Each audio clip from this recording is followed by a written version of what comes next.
Hey everybody, this is episode 8 of Almost in Agreement. The gang's all here this time. AC is remote still, but all 4 of us are functionally in the same place as far as this is concerned. Five. No, Jim's... No, 4 of us are here, and then you're there. Right. Oh, okay. Sorry. So, if you guys didn't listen to the bonus episode that AC and I did, we spent a good chunk of that talking about some of what the world's going to look like after the coronavirus runs its course and we go back to air quotes, big air quotes, normal. And one of the things we were talking about the movie theaters, and so AC and I talked about how AMC movies got all pissed off at Universal because Universal released Trolls 2 straight to digital. And apparently one of the big CEOs or something at Universal said that went really well because apparently Trolls 2 sold better in the first week or two than Trolls 1 did in the box office when it released in more the old school standard format. So one of the CEOs is like, we might do split releases where we release it both on digital and in the theaters.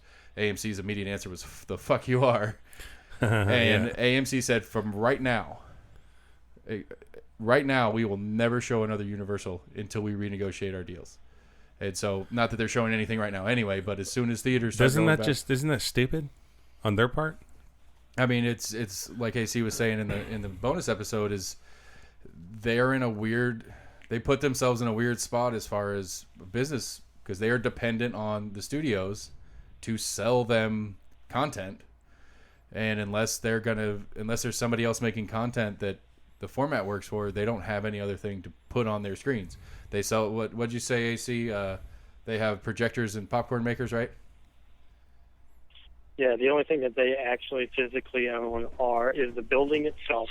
They own the building itself, the projector, and the popcorn makers. So, like, quite literally, the only reason why you're showing up there, really, well, 85% of the reason why you're showing up there is contingent upon the studio providing you that particular content in the first place. Right. So if you can figure out a way to just cut that out completely, there may be a scenario in the future where movie theaters are just not a thing. It's just, like for us, our generation, release straight to video is seen as like, oh, it's a B-rate movie.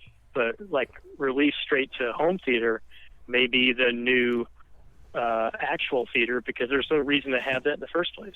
Well, I like a lot of like straight like Netflix, made for Netflix shows and movies and stuff, and they're pretty damn good. Right. I mean, and most people have big screen TVs anyway, so right.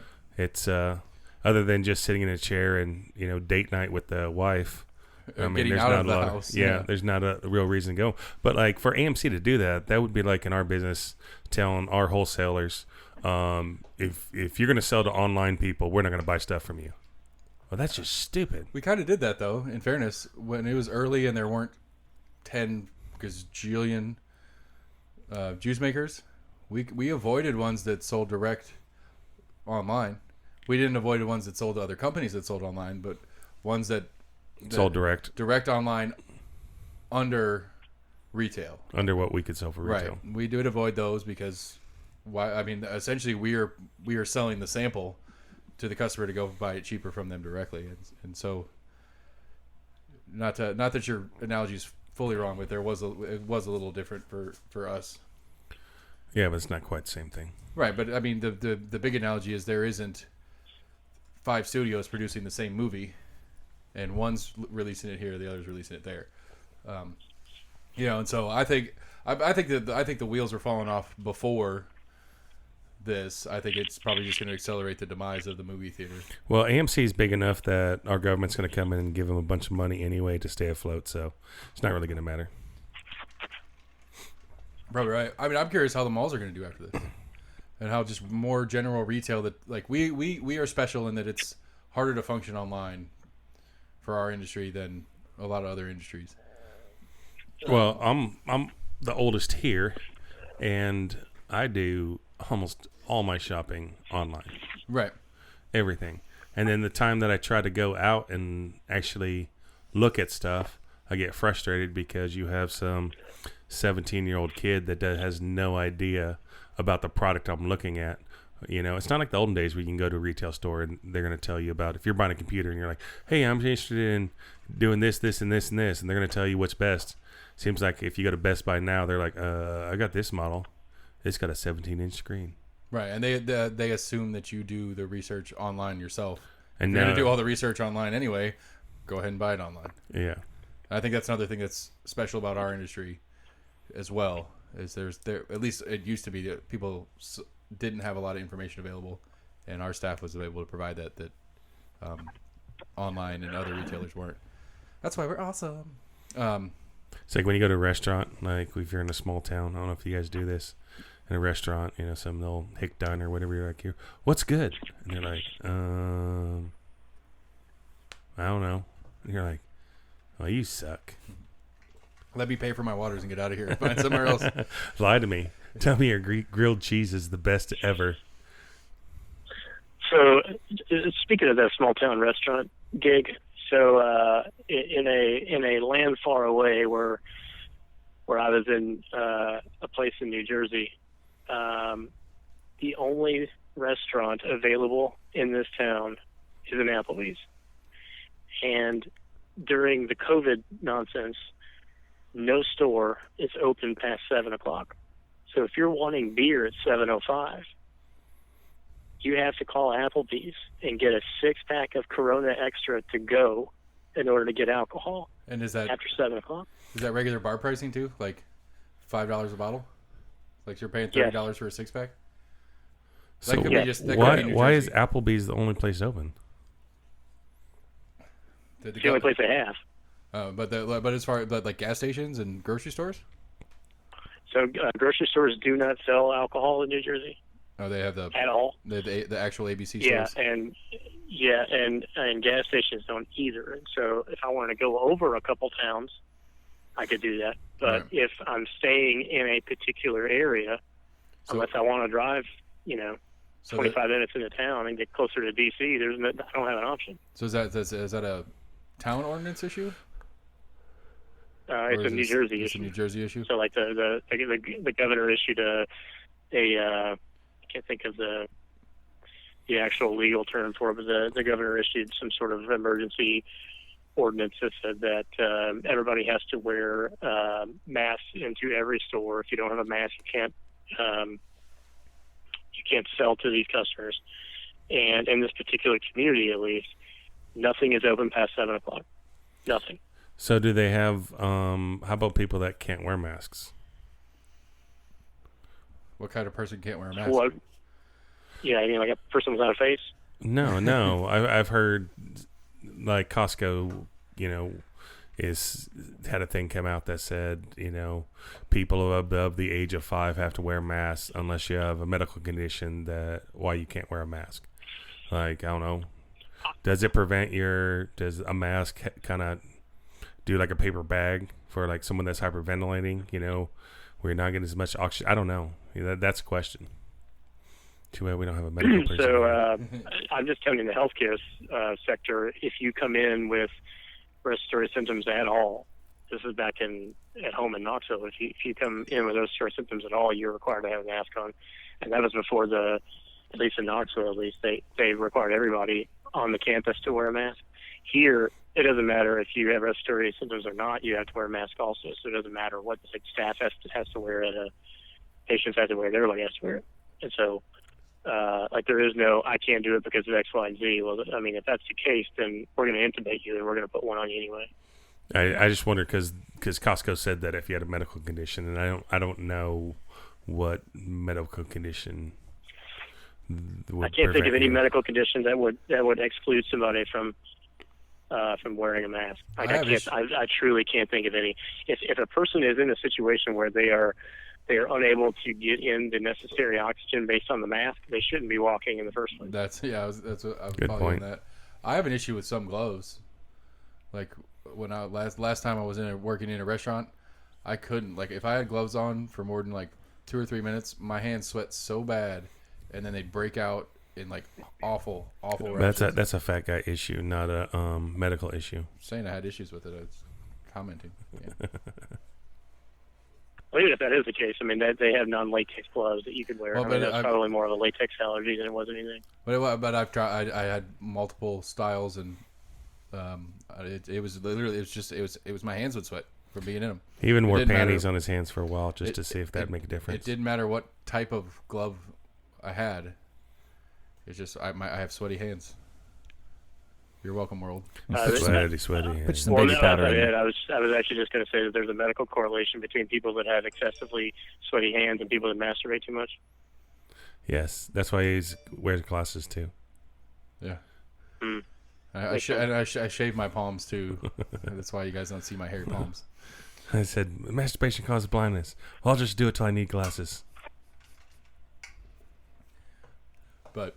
So I don't know. Does anybody have any other specific industries that they think are going to be hugely changed after this? Because I think the movie one I think if they survive just the initial and we start going back and they're allowed to operate, I think people are going to be wary to use them anyway. I don't know that I'd want to be locked in a room with 100 people close just for a movie. If it's I've got tickets for Foo Fighters because it was supposed to be back in April and it moved to October. And if I don't know how that's going to play, and Ticketmaster I don't know if it's a dick move or not, sent me an email yesterday that you got 30 days and we will refund these tickets, no questions asked. But after 30 days, they're your tickets. So I don't know what that means if they postpone it again, or if they postpone it again, or if I decide that it's not in my health best interest to go into Thompson with 20-something thousand other people at this time. I'm like, I mean, I'll just sell them, through an exchange or whatever. But yeah, can't be scared, man. I'll probably go. But I'm saying for a movie, I don't know if it's worth it. But for Foo Fighters, I might take. Come on, YOLO. Yeah. I'm telling you right now, when Top Gun 2 comes out, I'll be in the movie theater. I don't give a fuck what's going on. There's a lot of people that have not seen Top Gun. Like, I'll have a copy of my advance directive with me, so if something happens and I just need to be escorted out of there after the theater is over and they've confirmed that Iceman has died, I can be intubated. I'll be fine. I don't care. As long as you're on your belly, though, because that's a safe way to do it. Oh, goddamn. I'm so fucking sick of that fucking pro nonsense, man. Jesus Christ. It's like, oh, my God, we found this new treatment where if you put these COVID patients on their belly, they do a lot better. Man, we've been doing this shit for years. Fucking shut up with your goddamn. This is what happens with patients with corona. That will actually this will increase their survival. Well, no shit. We've been doing this with intubated patients forever. I've been doing that with my dog. If I see him sleeping on his back, I put him back on his belly to make him safe. Huh. Don't die like Jimmy. It works with sexual. It works with sexual partners too. My tortoise always sleeps on his belly, so I'm safe there. How many animals do you have in your house? In the house or outside the house? Well, let's start with and then or start with the total, and then. But how many? Including fish. Well, we'll exclude fish. I mean, or is it just a bunch of fish? I mean, I don't. How many fish are there? Or whatever. Count the fish. I probably have 8 fish, and I've got 3 lizards, 2 toads, 1 frog, 1 tortoise, 1 dog. 4 kids sometimes. Speaking of, I saw your oldest down in Maryville Tuesday. Cookie truck? Yeah. Yeah. Yeah, I yelled at her. It's like, hey, get to work. And then I drove off. And then I've got 9 chickens and 2 ducks. The fucking ducks love the pool, man. They're just out on our deck all the time. Like they live in our pool. Do they shit in the pool? I was just thinking. No, it's fucking pool's chlorinated. Like it's got, That you didn't answer my question. Well, I don't see shit floating in the pool, but I'm sure they do. Okay, I don't know I know what goose shit looks like. I assume it's close. Yeah, I mean, there's some duck poop on the side. You have to every couple of days go out and spray it off outside the concrete, but it's cool. They like swimming around. No, I mean, do they fly? No, they are called runner ducks. So they have wings, but they're one of them yellow. And when he puts out his wings, it looks like he's got some disease and all his feathers fell off his wings, so he doesn't really have wings. And then the other one, when he puts out his wings, he's got short feathers. So it's a genetic, I don't want to say defect or disorder, but it's intentional, I guess. Yeah, I don't know if it's ducks. they don't fly. Abnormality, I think, is the word you're looking for. Yeah, there's a good Well, no, it's a breed, but I don't know Right. if it was bred like that or what. But they're cute as hell. But they run, and the yellow one walks like a penguin, so he walks straight up, like stands straight up in the air with his chest out, and he walks. The other one walks kind of in between the normal duck and the straight up duck. So, for all you duck lovers out there, right. probably gonna get about 14 more followers because of that. Message in your questions about duck ownership, and Exactly. we'll address those on future Chicken episodes. ownership. So yeah. Anyway, I'm curious what you guys think of what the world's going to be after this. We've talked about movies. I think retail is going to struggle a lot because I think a lot of people that were resistant to buying everything off of Amazon kind of did it by obligation and now are probably seeing the benefits. Yeah, I think it's going to help independent retail stores like little boutiques and stuff like that. I think they'll probably do better. I think the malls are going away, and I don't know what we're going to do with all these malls. They've been on a downturn for... They have, and it's not like I don't think the COVID is the reason why they're going down, but Just kicked it over the edge. Yeah. It's kind of just pushed them off the cliff. So, I mean, because hell, I can't remember the last time I went to a mall. I've used the little play area a couple times just to get the kids out of the house pre-COVID, but it's just like rainy day. They're out of school for whatever reason, and they're bouncing off the walls, driving me crazy. It's like, let's go. Those play areas are for like 3 and 4 year olds. And you've got your big old kids running around in there, knocking over the 2-year-olds. I'm confident my eldest was not the oldest last time we were there. I'd say if I tried again, he might be pushing the line. It's my 3-foot slide. He turns 10 on Tuesday. There you go. Fuck. I like to go in those places when I'm by myself and just sit down and let people watch me. All right, we're gonna edit Max out of this entire show. Not just this episode, but the entire show. He doesn't exist. He's going to be less present than Jim. So here's a portion of the world that I think changes as a result of this COVID thing. Okay. So I think that obviously, I mean, this is obvious to me, that anybody who was protesting about this stay-at-home order, who also happened to be anti-abortion, now on the other side of this is now pro-life. Is now pro-choice. Sorry. Wait. Re-explain that. Sure. So anybody that is up in arms about this stay-at-home order, like people that have been protesting with guns and shit, you can't tell me what to do and that sort of shit with my body. Oh, okay. I see what you're saying. It's pretty clear to me that all of those individuals, any of those individuals that were pro-life, well, then now, as a result of this COVID thing, now will be pro-choice, right? Yeah. Well, see, I follow what you're saying. do we want to go down that rabbit hole? Because that's where that conversation. We had this just the other day. Yesterday. We were talking about yesterday. We were talking about that the problem with pro-choice and pro-life, why those people cannot get along and cannot see eye to eye, is because the people that are pro-choice say it's my body, it's my choice, and the pro-life people say it's not your body, it's a human being. So the pro-life people say, yeah, I'm all about pro-choice. I don't think the child is choosing to die. So that's where they get where the difference why nobody can get along is because they are not arguing the same argument. They both believe different ideals. I don't disagree with that. I'm just saying that the people that are saying that the government should dictate what people do with their bodies. Right. I mean, they can't turn around. If that's the argument, and yet you're sitting up there right. saying that the government can't keep you inside, right. Then what's the difference? Well, the difference is the people that are pro-life are not saying that they're not pro-choice. They're saying that the child is not choosing that outcome. Right, but everyone's pro-choice. Right, but what AC is saying is that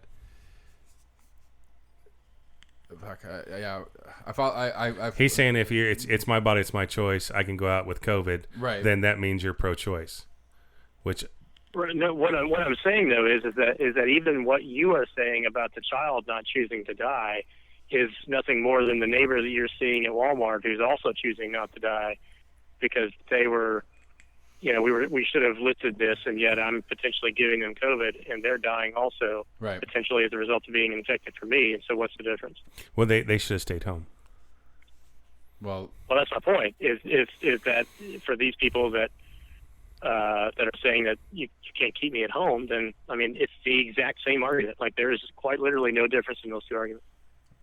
I agree with what you're saying. I get what you're saying. I follow what Max is getting at, but it still boils down to, at the end of the day, the government can't tell me what to do with my body so I can go out in public, or the government can't tell me what to do with my body, this thing growing inside of me, out.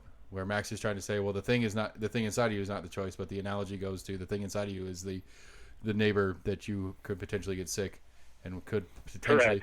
The only major difference is the potential. The potential. I see what you're saying on that. The potential is not a guarantee, where an abortion is a guarantee of.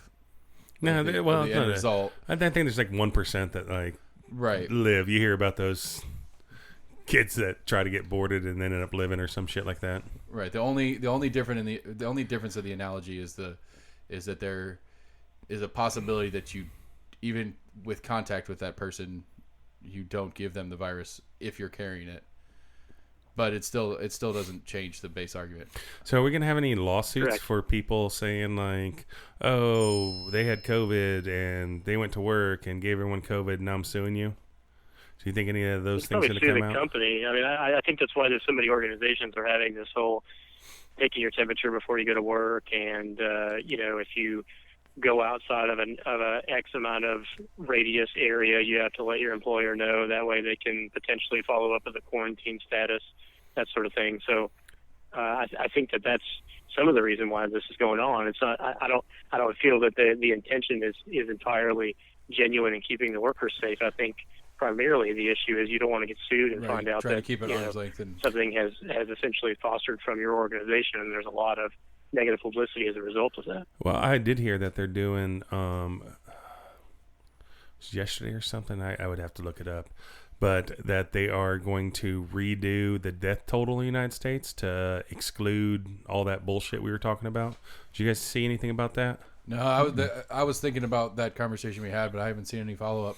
I heard they're going to like exclude the bullshit. I got killed in a car accident and I had COVID, and they're going to try to come out with a real total for people that actually died from the virus, right? From complications with it, not from whatever reason. Because something I was thinking on that down that kind of thought process was, after this is over, there's going to be either lawsuits against the government for their failed actions or whatever, or there will be a fund established to assist families who lost a breadwinner or whatever the terms they're going to use. There'll be a fund established, and essentially, if your dad or your brother or your sister, however the legal bonding works, has on their death certificate that it was a COVID death, that you will be eligible to get to that fund. That's what we need. Which is probably why they're correcting that, because they know that's a potential future and they want to keep that number as low as possible. I don't see that happening. That's what you see how much your feet got dragged with the 9/11. I think that we have to be a little careful about. I'm not saying that the cases that we're describing have not existed, because clearly they have, but I don't think we should exaggerate what number of those potential patients actually exist. Right. So right. Like, there's no way it's anywhere in double digits. Like I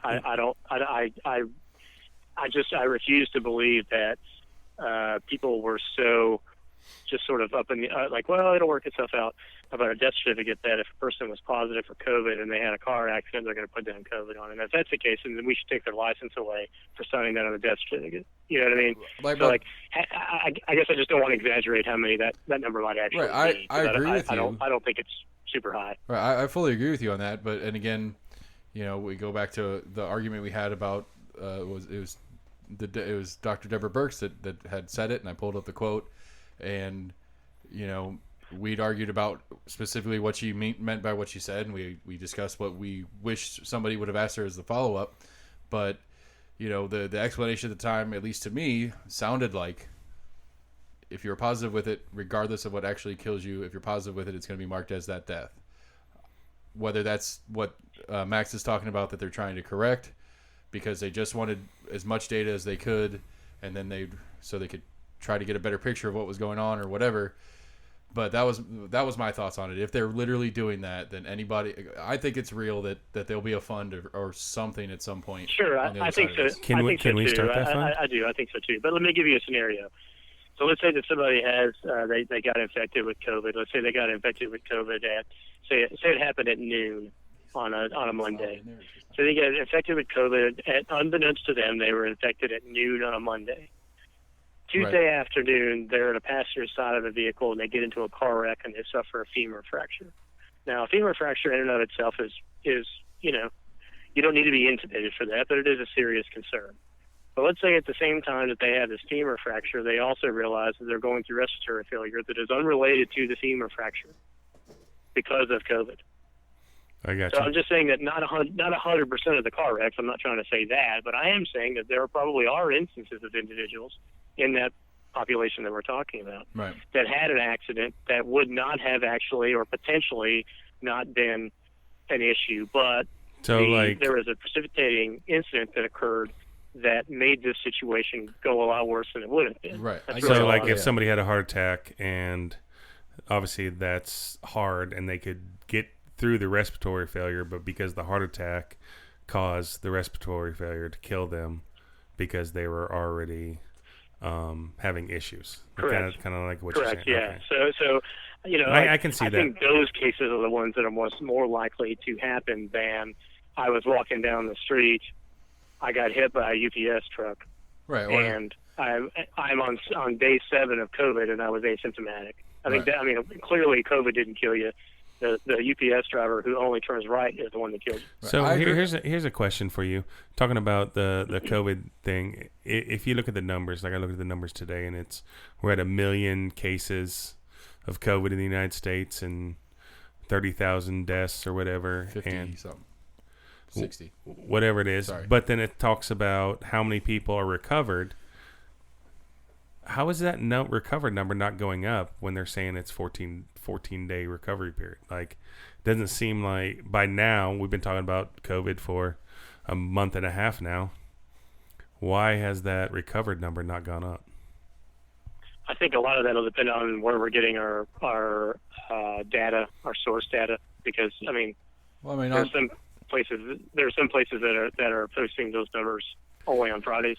Like I think early on, at least, Knox County was only posting those numbers end of the week on Friday. Right, the local daily I get. I think that's some of it. Right, the local daily I get, it's always I get Tennessee and Knox County daily. The Knox County puts it out at 11 a.m. every day. Right, and I like how they put it because they put there's I don't know confirmed cases. Making up numbers, it's like 1,155 confirmed cases up from 1087 yesterday. We've been at 4 or 5 deaths and it hasn't changed, so that's the same or whatever. And then it's like recoveries, active cases, but it always says the number and then up from or down from the prior day, which I find that phrasing helpful. Well, to get a picture. So New York has 300,000. I'm going to round up or down, whatever. 300,000 cases, 18,000 people, 19,000 deaths, none recovered. New Jersey, 123,000 cases. 7,000 deaths, none recovered. Massachusetts, none recovered. Illinois, none recovered. Then you get down to Texas. Texas had 30,847 and almost 15,000 recovered. Then you don't have anything till Maryland. Tennessee shows 5,000 recovered. Iowa shows 3,000. But there's so many. I don't understand. So certain states are just not counting recoveries. They're counting... Yeah, like New York, New Jersey, Massachusetts, Illinois, California, I think some of this, and this we talked about this, sorry to cut you off, Max. I think some of that is we don't really know a capital R definition of recovered. Right, which we only know a lowercase r definition of recovered, which is it's been 2 weeks, the person has been hospitalized, they remain asymptomatic, there are no issues, we're considering you recovered.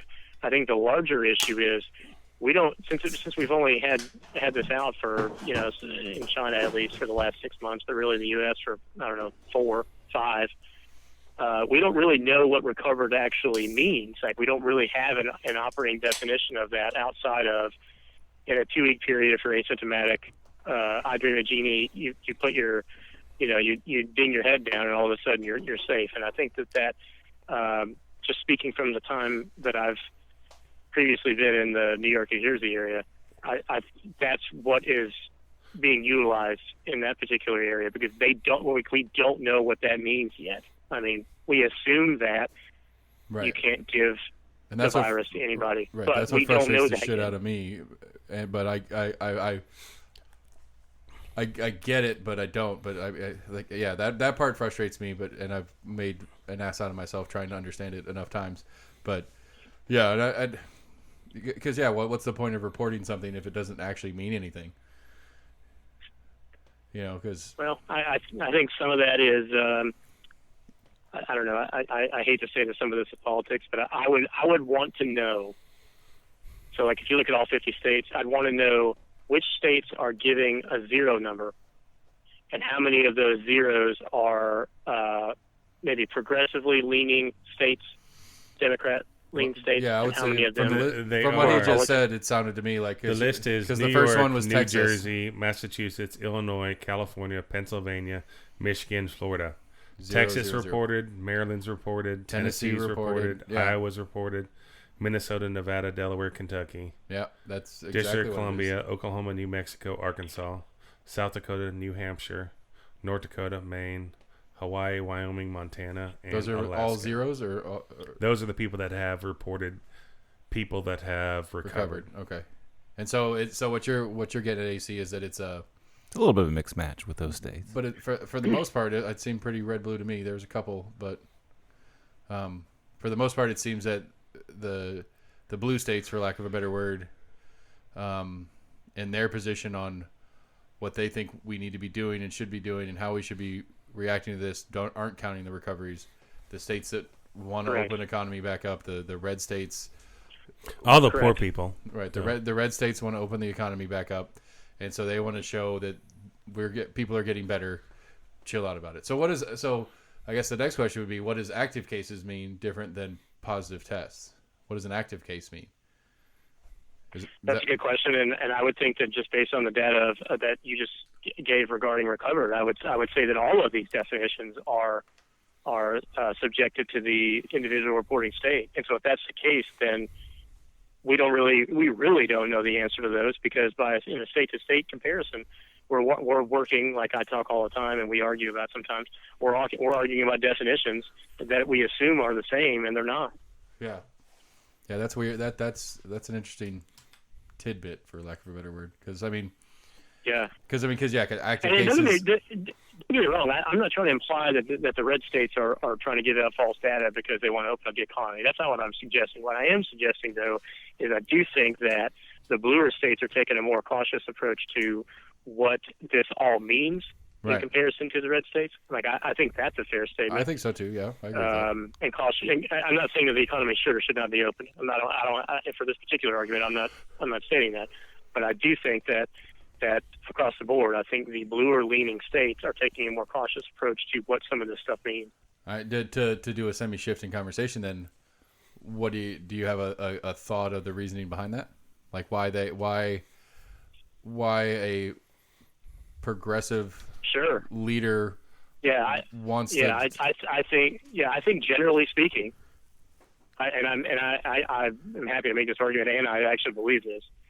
I think generally speaking, I think the bluer leaning states, I don't know if I want to say believe in, but I think the bluer leaning states the red put a states more are vested interest in science than the red ones do. I figured that's where you're going. As a consequence, you're so full of shit on that. I think that's why. No, you're crazy to think that.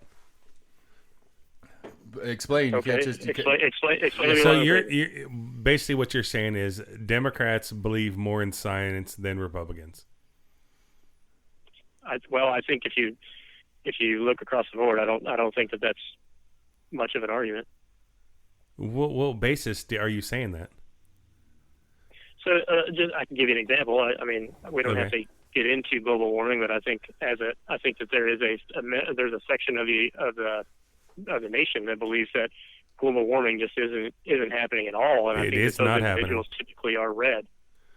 Well, okay, so if global warming's happening, how are our polar caps increasing right now? Where the hell have you heard that polar ice caps are increasing? They are absolutely increasing. Do you want to look up the data? Yeah, absolutely. Let's look up some data. We can look up the data. There is there's a point. Like the largest chunk of the Arctic just broke off. So there's a point in Greenland where for 30 years they've tracked the ice flow back, that it's been decreasing. Over the last 3 years, that ice has been growing. And they're saying, well, you can't just look at this area. Well, for the last 30 years, we've looked at that area as a benchmark for the polar caps decreasing. And now that it's increasing, the scientists are saying, well, this is just an anomaly. We have to look at the whole entire world. Why are we only looking at that? The fact is that the whole entire world goes through a cycle, through an ice age. We are at the bottom of that ice age. If you go back, kind of like a graph, up and down. At the top of the graph is the super cold. At the bottom is the super warm. It's a natural progression of the Earth through an ice age. And so right now we are at the bottom of that point, and we are coming back up the other end. It just depends what science you want to look at. There's going to be science that says one thing. But right now, where the polar caps are actually increasing, they're the people that are talking about the global warming are dumbfounded. Global warming has been, I mean, who did we give a Pulitzer Prize to or Nobel Prize to? Al Gore. Al Gore, and then that was like, no, that's not true. Now there is issues with the oceans rising and the ocean temperature rising. That has been an issue with coral and stuff like that. That's been destroyed. But I don't know if that has to do with global warming. It has to do with the polar ice caps melting, decreasing the salinity of the water. Or it has to do with all of these plastic particles that we have in the water from our pollution. I guess my point is the overwhelming majority of scientists, and I mean the overwhelming majority of scientists, believe that global warming is actually occurring regardless of whether this is a cyclical ice age thing or whether it's a man-made thing. Like, right. I don't have an opinion on that at all. I'm just saying that there are people that do not believe that the scientists that have come up with this are giving correct information. Okay, so let me interrupt. I'm sorry. So no, this comes back to this is a definitional thing. It's when you said when AC you said global warming, what Max heard was man-made global warming, not just the phrase global warming. I know, I get that. Right, I get that's what you're saying, but I'm trying to bridge the gap of where you two are essentially disagreeing right now, because you may or may not be. Because Max's I don't think we are actually. Right, Max's point is that what Max didn't articulate well is that yes, global warming is happening, but the argued reason why and the public stance on why is what he's disagreeing with, not necessarily that there are temperature changes happening. Right. Right? Is that right? Is that yeah, right. That's correct. That's not my point at all. My point is just that is just an example of how it is easier for red-leaning states to say that science is not accurate. Okay, there are more. Here's another example. There are a number, and granted that these are fundamentalist examples, but these exist. There are some sections of red states that do not think that evolution should be taught in schools. I mean, evolution is a part of science, and so I'm not saying that we come from apes. That's not what I'm saying. But they don't want to teach it at all. Like even like birds that develop bigger beaks in order to get into seeds, because if they have a smaller beak, they die and they can't get into these particular seeds. That's still evolution. And they don't want that taught either. Okay, yes, humans have evolved. That's sort of the fundamental basis for me saying that I feel like the red states reject science a little bit more easily than the blue states do. But the blue states are the ones that are doing, that are the ones encouraging the drag queen story hour. It's a deflection. I've got to pause for a second. I'll be right back, but go ahead. Yeah, no, I wasn't, and maybe I made Sam so hot. I wasn't disagreeing that global warming was happening, and now it's making a turn. I'm not saying that global warming, obviously, if the oceans are rising and all that kind of stuff, that was happening. My point is, it's kind of a knee-jerk reaction to when people talk about global warming, they talk about it's because something that humans have done. We've caused this kind of thing. And my point was, it's just a natural cycle of the earth and not something that human has caused. Right. But what AC was saying is that the cause is not the point. It's that a lot of people. So the question, I guess, the real question at hand here is, as far as if we're talking science denial or not, is that are the majority of the quote red state people who don't believe in global warming on Max's side of the issue, and that it's not that I don't believe it's happening. It's I don't agree with why it's happening, and that's why we're calling them science deniers, or they just straight up, no, this is bullshit. The science is wrong. XYZ. So I think that's the point of contention in the conversation here. It's not about for the science denial part is what I guess I'm trying to get after here is that, and I don't know if I'm agreeing or disagreeing with you, AC, on this one. I'm just trying to get to a clearer example of what it is to say Max's reaction. If Max's reaction was the average reaction of a red state quote person that we're doing, then it's not denying the science that the action is happening. It's the science that's being presented as to why.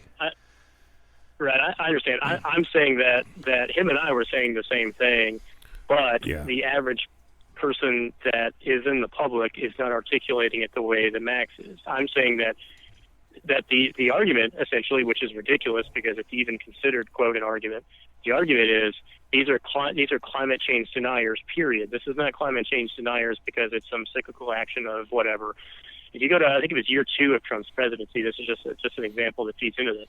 Year 2 of Trump's presidency, he tweeted something out. I can't remember when it was exactly, but if you look it up, I'm sure you can find it, where it was like, it was super cold out, and it was snowing outside, and he said something along the lines of, and I can look it up, something along the lines of 10 degrees outside in May, yeah, right, global warming. And so the implication there is that global warming is just some big hoax by liberal people in order to take away the fossil fuel industry and whatever.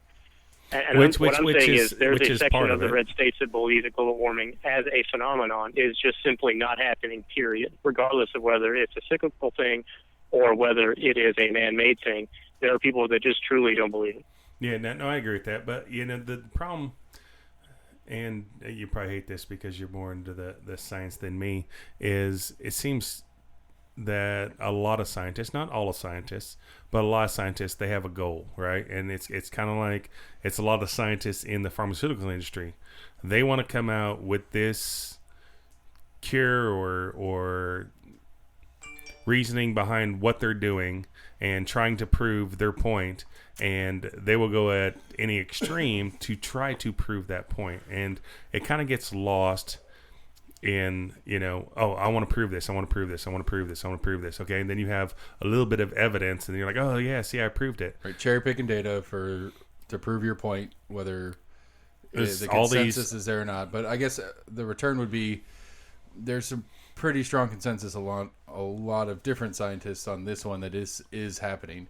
The consensus that isn't there's a lack of consensus, I suppose, into the cause side of it, more than there is a lack of consensus that it's happening or not. Correct. Because the other thing is, if we're using that argument as a basis for going forward, it would seem to me that if you're trying to push an agenda and you're trying to get yourself known, it would seem to me that it would make more sense to truly say, what would get me more famous and get me more money is truly come up with a series of data points that completely rejects that global warming is happening at all. Because it means that if I provide this as a existence of something alternatively occurring, then now I'm in the news. Now I get more publicity and I get more funding to do that. Right. And so if that's the case, and I'm not saying that doesn't exist, Max, I'm saying if that's truly the motivation for folks, we would see more data out there that contradicts global warming occurring because people would be motivated by that reason. Yeah, I could read this whole article from NASA about it, but over the last 10 years... NASA, the Bahamas. There's The people that shoot rockets out of the Bahamas. They're called Nassau. Is it really the Bahamas or well, no, NASA. Okay, you said it sounded like NASA. Nassau. Am I crazy? Okay. So NASA. So if we're gonna have that, why did you not correct Toshiba last week? Because honestly, I didn't know what. I did not realize it until well after the fact of what she was. I had no idea, and I was like, "What is Toshiba?" And Jennifer's yeah. I think she means Toshiba, and I was like, "Oh, okay." Yeah, I don't know. Honestly, when she said it a bunch of times, and like, it just kind of went over my head, and then I realized later. Speaking of, I realized later Toshiba, what the reference was, and I don't know. I really didn't catch it. What the hell are you talking about? That was really funny. Now, that being said, she did mention to me today to acknowledge that she misspoke about the Japanese stuff. The wife, our special guest last week. I was going to say that. Yeah. She was like, I was incorrect on. It is the last episode with my special guest wife was we talked a lot about the Japanese healthcare system, and she misrepresented how their system works as far as it's not a price fixing. It's basically it's a government insurance system. It is, and they have their average hospitals are 183 beds. Right. Yeah, and she said both of those things to me, and she said make sure you tell them that. And I would have totally forgot if she didn't walk by right now. Because I was listening to it last week, obviously, because I wasn't here, and I was like, man, really? They only got small beds? I was like, that's crazy. Small ass hospitals. Anyway, where were we at? Toshiba. You're in Nassau. NASA reports says over the last 10 years the Antarctica has been growing. So I mean it's a long ass article about. Well, if we've established anything on this show, that the headline is not enough. No. I looked. I did not just read the headline. I was reading down through it. I know. I'm just giving myself shit. No, that's a headline. Like, yeah, I love Thank Facebook. God. Jesus Christ. Facebook. People are dying in masses. Okay, so last episode we were all together. No, the last episode that we were all together. Okay. We were doing presidential stuff, and Sam brought his notes. Is that the same notes? Or is it different notes? Sam brought notes. He's the actual studier. The rest of us just talk out of our asses or out of our personal experiences. Sam understands that he doesn't know. You said us. I think you meant you is what you meant. I was giving you credit on the personal experience side. I wasn't saying. You just don't talk about. See, I'm more than willing to talk about things I don't know shit about. That's my own fault. But I will vote for Trump if it means it's going to stop dumbass from getting elected. Okay, so Sleepy Joe. So I was thinking about it. I was thinking about after we left our last, the last episode we were all together. We were talking. We talked. We went through some of the Biden list things, and we established that AC is not willing to vote for Biden because of a couple of the issues we talked about. Shutting down my business. That should be the main one. What I'd be curious to know, and I don't know if you can pull this offhand, but since we've talked a lot about AC's what's the word I'm looking for here? There are certain absolutes in a candidate that if the candidate is on the wrong side of AC's absolute, that kills the option, and it could be one specific thing, it could be a group of things. So I guess my question would be for AC, like the standard list that we go down, that we're kind of going down through the candidates and talking about their different points on it. What would be your ideal, or at least your base minimum on certain items? Like we talked about it a little bit a couple episodes ago, as far as what we had the whole conversation about what would a center candidate be on X. But my question, I guess, is specifically to you on this, AC, is what is your stance, and where is your line in the sand that if that person crosses that line, you won't go there on, or is that what you were saying in your centrist candidate? You know what I mean? Like pick the thing. Yeah, right. I think the problem with that, sort of, just as a formulating question, and I'm not trying to avoid this, but I think really the only way I can answer that is to say that, like, we all should do a very thorough. We should all do a very thorough. I think we all should do a very thorough investigation into the candidates that we're selecting. That way, we don't say later, why are they doing this? And so I've got a very base minimum number of things that I feel like my candidate, the one that I would want to support, should be for. But until we look at all of the issues, I don't have a way to say, well, this is exactly what I would look for, because it wouldn't name all the issues, if that makes sense. Mm-hmm. So, like, there were, like, I don't know, 20 issues just on gun control that Biden had. I mean, that's just gun control. Right. So I guess what I'm saying is I would feel more comfortable answering that question if we just had a number of issues that we would just sort of pop up. Because some of the issues that I was reading from Biden's website, I had even considered as potential issues. Right. Like things that he would even talk about. Right. So I'm just trying to be philosophically honest on this, that and I know it seems like evasion, but at the end of the day, I need to know what these stances are. I mean, in before fairness, I can say, well, this is the person that I would vote for. Because in fairness, I was kind of trying to work my way towards, you tended to be kind of pro Bernie in previous conversations, and at least maybe incorrectly, I was under the impression that had Bernie been the candidate, you would have voted for Bernie, and so I kind of wish, and I don't know if we do, because he's out of the race, and he was out of the race, and we were talking about it last time. I'd be kind of curious to go down Bernie's list with you and see what those are, and see if it's okay for you, but also what our individual reactions for. So if somebody wants to try to find Bernie's version of it, if it's still alive, we can try to break that down now. But that was just that's the direction I was pushing. It's like, okay, maybe was I correct in assuming that had Bernie won the candidacy, that was you were good with that, and that would have been your vote? I think I would have had to have went down the same list that we went with Biden. Okay, and I think if there was something there that I didn't feel particularly comfortable about, so we weren't there yet. I would have. Right. So you weren't to that point of depth with him as a candidate yet. Right. Okay, that makes sense. Because I'd be curious. I mean, 'cause I guess my gut reaction to it, which again may be false, and I think this would be accurate for a lot of people, is that I don't think anybody can pass most purity tests, specifically yours, since that's where we're at this conversation, but that's not the point. My point being that there has to be, I don't think anybody's going to get a candidate that is perfect. There's going to have to be a concession somewhere in your decision that you're like, man, I really don't like this one about him, but all these other things are so high on my list of things that I really do care about. I mean, that was my, like Tulsi was the one on the Democratic side of the ticket in the early stages. I was like, I kind of like Tulsi. I kind of like Tulsi because she's really wants, and especially through experience, she wants to reduce our physical foreign influence through the military.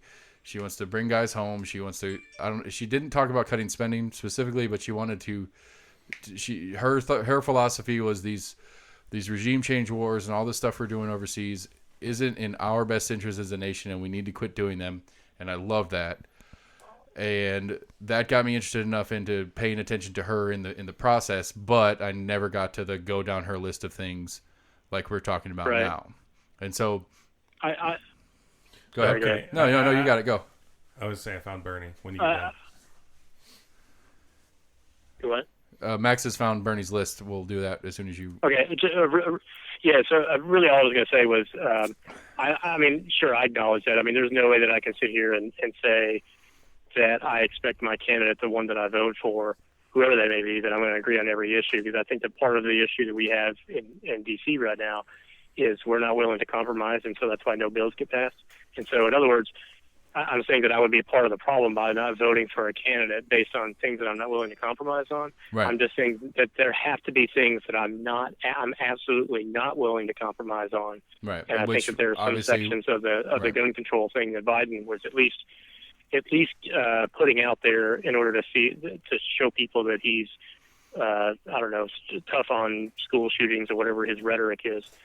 Now, whether or not that would get passed or whether or not that would be something he would be interested in doing once he got in office is a different matter altogether. True. But as a hunter and a person that enjoys being outdoors, there are aspects of his platform that I can't compromise on. I get it. Okay. We just read off some of those that I feel like that I just can't compromise on this. So just for funnies, before we go into Bernie, what Trump policy is the one that makes Trump unacceptable to you? Say that again. I'm sorry, I didn't hear you. Which specific Trump policy or which couple of Trump policies makes him officially unacceptable to you on your, there's a line and he crosses that line, other than being stupid on the microphone? Or is that it? No, that's not it. I mean, I certainly that's a decent chunk of it. It's probably not 50% of it. It's probably less than 50% of it. But that's definitely something that I feel like that he needs to pay attention to. I think by and large he doesn't listen to his advisors all that well. But if you're looking for a specific policy, I am not comfortable with having super conservative Supreme Court justices on the Supreme Court. Like, that's a huge thing for me. Specifically, I don't want a conservative leaning Supreme Court justice. He's come out and that's a part of his platform that he would put a conservative Supreme Court justice on the courts. That's certainly one of them, I would say. Okay, I was spitballing. I mean, I'm just curious. Kavanaugh was definitely on the conservative side of the list, okay, he was. And the debacle getting him in there. Max was asking if he did it, and I was like, yeah, Kavanaugh is definitely on that list. Which does bring up a fun little Biden conversation on the side real quick about the Blasey Ford issue in Kavanaugh and the Tara Reade issue going on right now. Right. I don't want to talk. It's not worth talking about to me, but that's the problem. But anyway, Biden issues. I think 15 seconds. I do think it's a decent topic to talk about maybe some other time. But the reason why it's a decent thing to talk about, and I saw this earlier today, Trump came out and said that he feels like that Biden should fight this because there are so many instances of these being false accusations. And really, when he said that, my immediate thought was, holy shit, he's paving the way to say again that I'm a lesser of two evils. Yeah, I follow that too. That's what I heard when he said that, was like. But at the same time, and maybe he's brilliant. Like, let me make sure that I throw that out there. Like, he is brilliant at rhetoric. At the same time, though, when he said that, and I heard him say that, I was like, man, that's fucking brilliant. This is fucking the lesser of two evils argument again. Right. It's brilliant. It's the only way he can say that and get out of it. Right, and because for where his stance, where the Trump stance on is, he's allowed to say that. Where Biden within the party, it's harder for Biden to fight it, air quotes, whatever you want to say, but it's harder for Biden to fight it because of the party issues on this particular topic, where it's easy for Trump to do so as well. Like, I thought it was a brilliant move for a couple of reasons too. One, because it would have been so easy and so Trump for him to just blast Biden on the issue and be like, look, he's blah blah blah, just like you're saying, he's just like me, and you know, all the different stuff like that. And it would have been so easy for them to do that very blatantly, but it almost came off as sympathetic to Biden in the situation and being like, yeah, man, I know what it's like. It's a pain in the butt. Yeah, exactly. And it was brilliant. It was the only move that he had. It was the best move that he had. Yeah, it was. I was impressed. He's able to now not have to worry about any sort of response in that regard. Yeah, it was pretty impressive. All right, sorry, we sidetracked like 4 times. Biden issues, or Bernie issues. Sorry.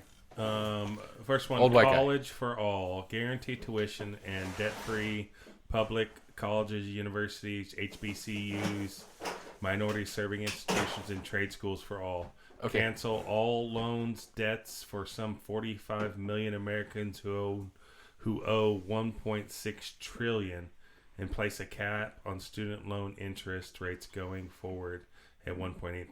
That doesn't make any sense. Why would you cap an interest rate that doesn't exist? But okay, yes, so that's exactly what I said. So legitimately on that one specifically, like we've talked about it before, I refinanced my house back at the later part of last year. For some medical issues, blah, blah, blah, blah. And there was a little cash left over from the refi. And we have a student loan in the house that we've been paying on for years and stuff like that. And my gut reaction is like, I got this extra cash. Let's get this thing off the books. And then Bernie was running. And things were looking good for him. I was like, I'm going to hold off paying off this loan just yet. Well, see what happens. I'll say this, that what Bernie stands for, almost all his policies, I think, are absolutely wonderful. Honestly, I don't. But no.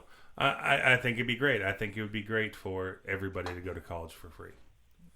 I think that would be great that nobody would have any student debt that people have been paying on forever. The only where I go away is like it's almost like we're living in Disneyland on his stuff. So we'll go down to the next thing. Okay, well, hold on. I'm going to stay on that one for a second because I disagree. I don't. There's a couple problems. I mean, there's a couple issues with it. The first one being the transition period sucks. If we get past the transition period, it's a little less of an issue. But those of us like me who was lucky enough to have my parents pay for my college, do my parents get paid back for college? Nope. Why not? Well, you know, the reason is because I guess my concern though is that I think we can all agree that the cost of tuition is exponentially higher than it was when we were in college. One, for reasons Absolutely. that probably are at best superficial and probably at worst just unnecessarily inflated. Okay, I would actually like to dive into this one specifically because you're right. I agree with you, but there are some specifics on that, and the creation of the government-backed student loan is one of the biggest reasons that the cost of schooling went up. And so not to go deep into a libertarian dive, but so the government solution to a government problem is more government. I don't think it's more government. I think it's realizing that the system that we have created via the government is failing and give me a different alternative. If you can give me a different alternative, then I'm on board. I think my problem with your argument about, well, my parents paid for it and so I don't have any debt is, let's say that, okay, let me give you a hypothetical. Let's say, would you be for removing marijuana as a jailable offense? Like, should marijuana be legal? Yes, it should be legal. Correct. You believe it should be legal? Absolutely. Okay, so if we believe that marijuana should be legal, let's say that somebody sold X amount of marijuana, spent 10 years in jail for it. Say it was a lot of marijuana. It was like Nate Newton, Dallas Cowboys, circa I think it was 93. Nobody hears like 300 pounds of marijuana. Nobody hears a Cowboys fan doesn't give a shit about so that that person has essentially spent 10 years in jail. They're out now. What do you do with them? I mean, it's kind of it's a similar argument because you're not going to let everybody out of jail. Just like either. your parents have already paid for the Okay, tuition. so states are doing that. Nothing happens to him because that's over. And for all you guys out there, Sam, he ran an errand for a little bit, but he's back now. So no, so okay, so maybe a better version. Since I'm far enough out, I follow what you're saying on that one. So how about the guy whose kid's a senior this year, who took on a second job, who did all this work through the process to not burden his kid with said debt, and not even the individual, the dad, for the example. So the dad took on the second job. He did whatever he did so he could do to pay for it himself. So he's shortened his personal retirement, but not even him. So all that work and all that effort and all that display to his kid that you work hard to get the things that you need to get and all that kind of stuff, and then a different kid who didn't have to watch his parents go through all the effort to put them through the school has to graduate with a kid right next to him who has zero comparative value in the education. How is that different than Tennessee Promise? Right. So I guess in that scenario, then what I would say is it's just like every other potential lesson in life. There are going to be times in life where life is unfair. That's the lesson. So if you're looking about lessons about hard work, your lesson then shifts to, man, life sometimes is fucking unfair, and goddamn it, this is unfortunate. But okay, and this is where we live. Right. And I don't think that's a good enough reason to say, well, I paid for it, and that time is over, and so we're just going to make it difficult or potentially difficult on the next series of generations because it was difficult on me. It doesn't seem like that doesn't seem fair. Okay, and I follow. And then an adjustment of the same example would be if I'm the hiring manager and I have these two kids that came out of school at the same time. There's no value. I mean, I would say it's a value difference as a hiring manager on how you. I don't know. I take that back. I'm gonna shut up about that one. That doesn't make sense. I'm talking about it. All right. Okay, so next one is work democracy. Double union membership with Bernie's first term. Establish a federal protection against the firing of workers for any reason other than just cause. Hold on. You can't fire him. I'm for that. I'm trying. I didn't quite follow that. Say that last sentence again. Establish federal protection against the firing of workers for any reason other than just cause. So the person steals from you, you can fire them. If you decide that a just cause, not just because. Just cause, like you have to have a reason to fire them. Like Tennessee's a right to work state, right? So you can fire people without giving them any kind of for any reason. Right. Okay. Provide. Yeah, I'm for that. Provide the unions the ability to organize through majority sign-up process and enact first contract provisions to ensure companies cannot prevent a union from forming. I don't have a problem with that.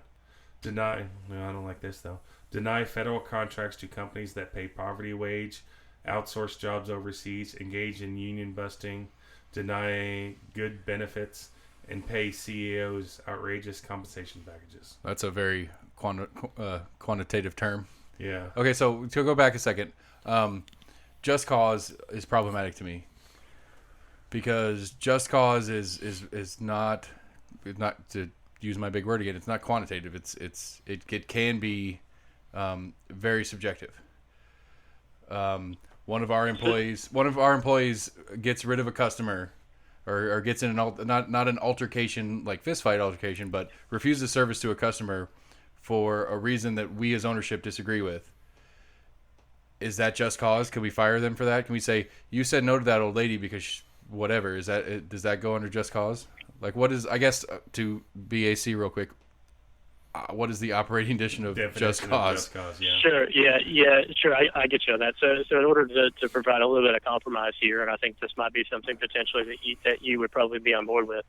Maybe in that scenario, we would say just cause is then a state level defining characteristic, and let the states define what just is. But the federal stance is it has to be a just cause. You have to have a series of characteristics and definitions that the state themselves define is just. Okay, so if that's the case, then I'd be okay with that. I would compromise by saying let that be a state issue for defining what just is. Does just cause come under? Does a layoff count as just cause, or is that an unauthorized firing?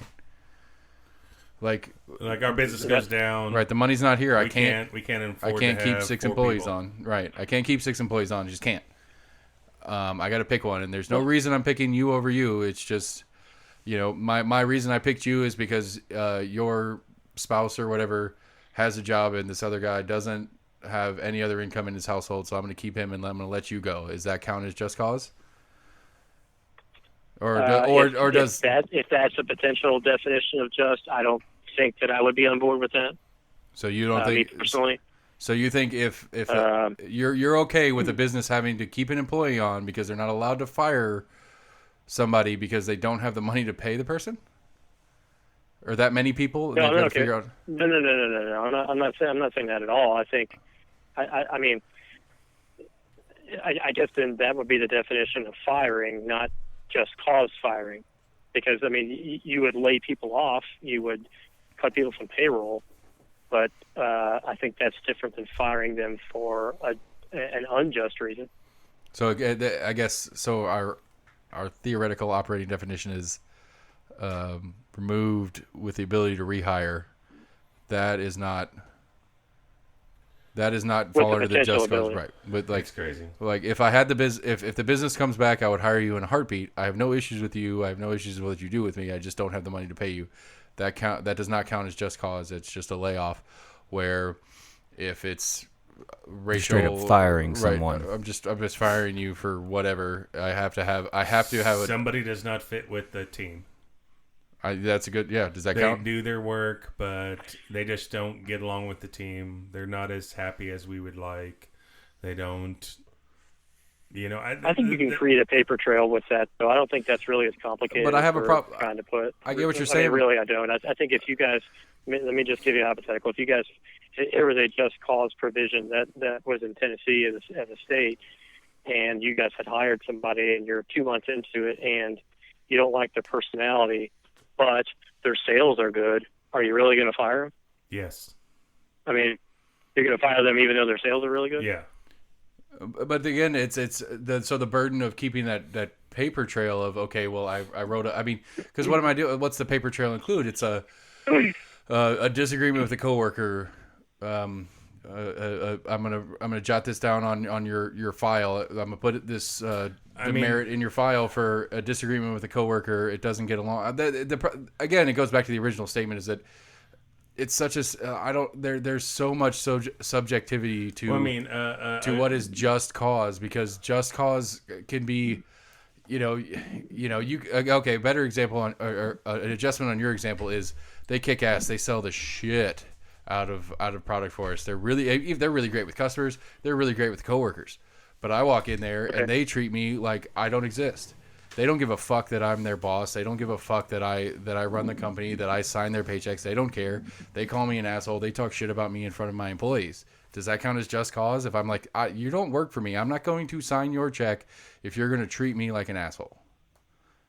I would think in that scenario that is a just cause. Yeah, I think in that scenario, I think you can still create a paper trail on that, and I don't buy that as a burden, because I think that at the end of the day, we are actually helping the system out a little bit better by keeping people from being fired for unjust reasons. And if that's really a burden, I would say, Jesus, I wish that all companies only had that as a burden to keep their business open. I mean, yeah, but there's a lot of other paper trails to keep up with. But okay, all right. So, I just think that's a hard one for me to get to feel like there would be a clarification that as a business owner, I could feel comfortable with making a decision about my employees that doesn't maybe violate that rule. So, well, we had that exact situation. That is with one of our employees, and he ended up quitting, so it wasn't an issue where... Oh, yeah, and it wasn't even him particularly. He just didn't get along with the other people. He had a significant other that didn't get along with the other people. He came in, did his job, worked his shifts. He would not pick up shifts, work extra.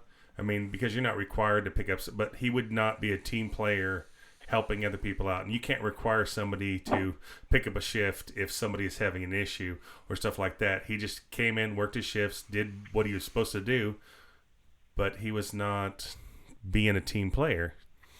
And so we were trying to figure out, about firing the person. Should we fire this guy? He does all the stuff, but he's just not part of the team anymore because of outside circumstances. Nothing to do with the business itself. Yeah, that's a good example. So we knew that we didn't really have grounds to fire him.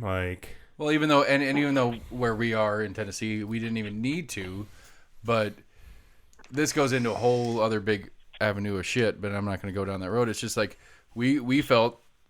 I personally at least felt like an obligation to him because he'd been with us for a while. He'd come and gone a couple times and all that different stuff.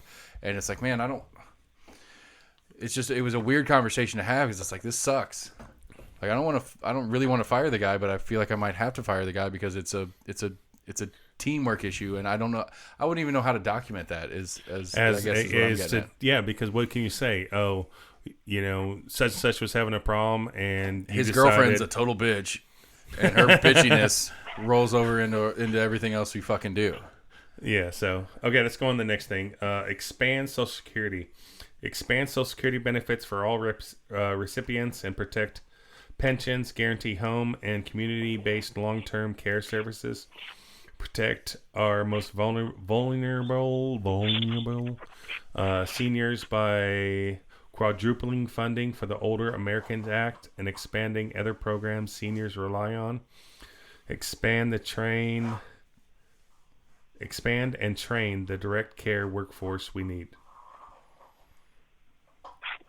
It sounds cool. I don't have an issue with that. If somebody wants to give me reasons why they reject that, then I'm happy to argue with them about that. But where's the money come from? Would be the only one. I don't have an issue that's with that. that's at the end of this conversation. Oh, okay. Oh, it's the yeah. Okay. Housing. Next one, housing for all. End the housing crisis and invest $2.5 trillion to build nearly 10 million permanent affordable housing units. Someone do that math. 2.5 trillion divided by. You got a calculator there? 2.5 trillion divided by 10 million. You just made the decimal over. 200. Oh yeah, you're right. So it's going to be 250 trillion. 250,000 per house. It's a solid house. That's a fucking solid house. Protect tenants from implementing a national rent control standard. Ooh. A just cause requirement for evictions. Do not like that a bit. And ensure the right to cancel in-housing disputes. Hell no. It's my property. We sign a lease and the lease is up and I can't decide I don't want you as a tenant anymore. Did you guys get that from that? You could put that in the lease. I mean, you could just say in the lease that, at the end of that 12-month period, you're not sure if you would continue down the road of renting it. I mean, that could be something that you just state. Protect tenants from implementing a national rent control standard. Rent control by itself is problematic. Is really the reality. If I'm a big developer and I'm developing properties, whether it's wherever it is, it doesn't matter. If I'm developing the property, I'm developing that property with the ideal that the value of the value grows in time, just like any other commercial. I mean, just property investment in general. Property, you buy a piece of property knowing that even if you don't do anything to it in 10, 15 years, just because it is a true commodity that it's a scarce commodity. There's not more land. So over a period of time, the value grows because there isn't any more of it. So if you're going to put a rent control in place, there has to be, just to run down the road that I don't agree with anyway, but just to run down the road, if you're going to have a rent control, it has to have some sort of system that grows value in the process. And maybe that would be in there. I just feel like the idea of rent control is just really, really tough. Well, they said to get people to do and build and make things that people to live in, because you want to be able to rent it at market value, not at what the state, or in this case, the federal government says. Because I mean, here in Knoxville is a totally different animal, and how many people is it going to take this housing department to employ to get a real number on what the value and what this property should rent for that's accurate? Well, and how does that go up, like with inflation and all that kind of stuff? Like I saw this study that I don't know how accurate it was. I read the study, but I didn't look to see who was saying it. But it said that $120,000 today is worth $12,500 in 25 years. 120 today is 12,000, so it's 1,000% increase. No, so like if you had $120,000 today, and if you think about, well, what you could spend for, like, okay, so $125,000 today, which would buy you a house. In 25 years, $120,000 would buy you a $12,000 car today. Right. See what I'm saying? So they're saying that inflationary, and that kind of shocked me. I was like, I don't know if that's completely accurate. But inflation's a whole other animal too. As far as if anybody ever wants to have an episode talking about that, I've got a little bit of knowledge on it. I'm not great on it, but inflation as a system and how it works and what it does to you and I, the regular individual. If inflation is gross, and inflation. The only reason inflation exists is because of the green dollar that we function in, and the Federal Reserve printing them. Yeah. And that's all it is. If in, let's say 1800, that was it. Who dropped the gold standard? That was FDR. Yeah, I was about to say we didn't switch to that till the early 20th century. All right, so FDR drops the gold standard. At least there was again, it's a scarce resource issue. Is the scarce resource of gold ensured the value of the dollar. Well, we dropped the gold standard, and then the Federal Reserve functions on it, and now the value of the dollar is only what it gets. And so it's changed. It's the way inflation has functioned inside that is it's a, I mean, like right now is a good example. Right now, there's no point in saving money. We as a group have talked about buying a piece of land, and the only reason I'm really, really into the idea is because the cash that I'm sitting on has no value. It has value today. I can buy things with it today, but that cash today is not going to keep up with inflation. If you sit on $20,000 in your bank 10 years from now, you might have $25,000. Right, but that $25,000 is going to buy $10,000 comparatively to today. Exactly. But if you put that $20,000 in the land, that probably worth about $70,000. Right. So I would need a real sober issue to talk about that because I'm already a little boozed. Okay. So next thing, honoring our commitment to veterans, eliminating the VA benefit backlog, fully fund and resource the VA and reserve, and why would we need the VA if we have a universal health care in place? That's a good point. Okay, anyway, sorry, continue. I interrupted. I apologize. Fill the nearly 50,000 vacancies in the VA in the Bernie's first year. Provide at least $62 billion in new funding for repairing, modernizing, and rebuilding VA infrastructure. Expanding the VA caregivers program as well as the mental health service for veterans. Reform harmful VA regulations that restrict access to care and benefits based on character of discharge. So, I mean, I don't know. A lot. But I mean. All right, I mean, you're the vet here. What do you feel about that? It sounds like all good stuff. I mean, I mean, the VA does need to be reformed. I mean, there's no doubt about it. But again, I mean, for me, like I'm getting my question, fatter and fatter because I can't get to my VA doctor because of the coronavirus. My joke interruption, what was accurate is like if we have universal health care, because I know that's one of his things.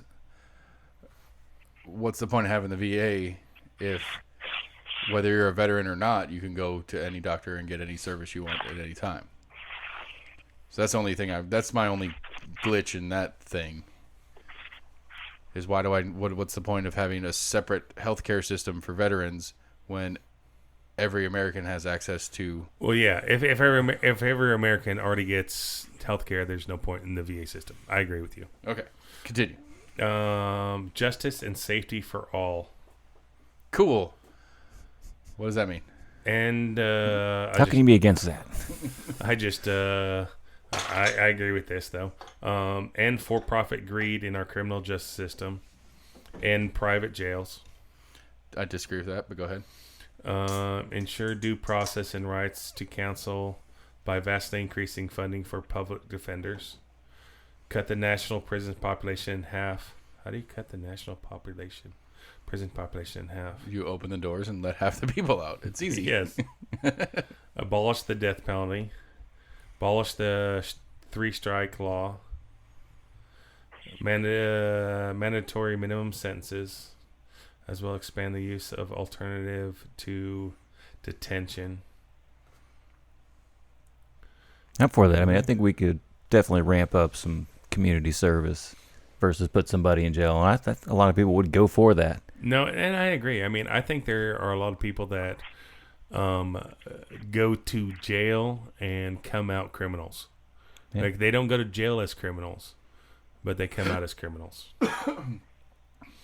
But okay, so my one objection in that is I don't have an issue with private prisons. I have an issue with the incentive method put forth to the private prisons. And I don't know the best answer, but if you're getting paid by beds filled, then you're doing everything you can to keep them there. And so you could have a model person that is doing everything they're supposed to do and they're running lines. You're going to figure out how to demerit and how to make sure that they pull their whole 5 years instead of 3 years with good behavior. Yeah. Have you seen Wentworth? No.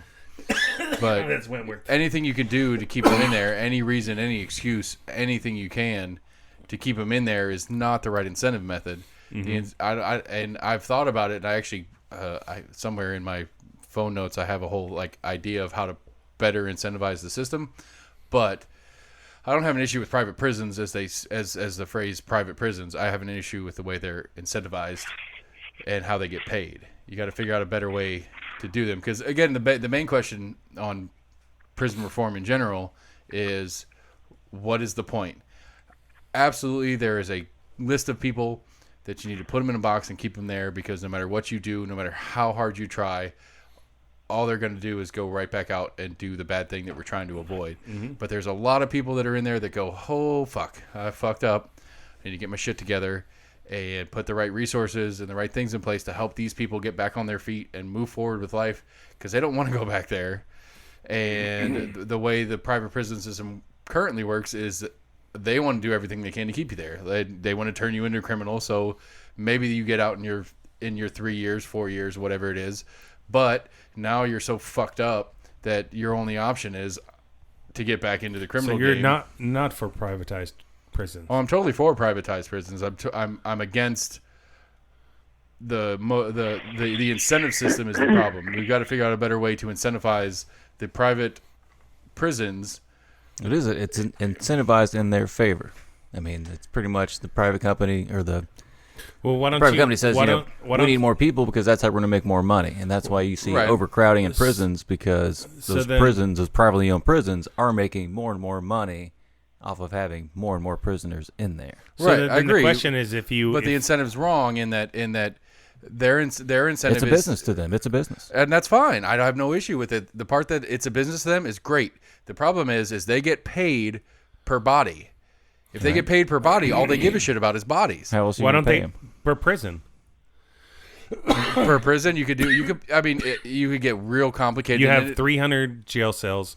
You get paid for 300 jail cells. Whether you have 100 people in there or you have 300 people in there, you get paid the same. Or better, or a little more complicated. But what I would see as a better version is you get paid by a lack of recidivity. Is that the right word? Recidivism. Right, a lack of recidivism. Okay, you got a guy that came in. What? Is he still there? Yeah, AC's still here. Okay. AC, you with us? No, I'm listening to you guys. Okay. So you got a guy that comes in for whatever he comes in for. If rehabilitation is the goal, the quantifiable. That's not the goal. It's not the current goal. That's not what we're talking about. To incentivize a private prison in what my version of correctly would be is you got a guy that comes in. Your goal is to get him back on his feet, functional, so he can function in society, and the prison's pay system is based on he's not going back into the system.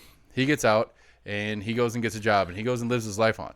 It's complicated, it's hard, and it's long term.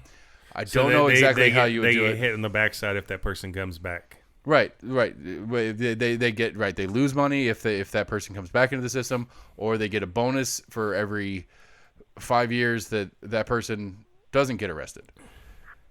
You know, they get. Can I say something here? Yeah. I just want to point out that so you're against the non-privatization of prisons, and you're against government involvement in a number of things in our nation.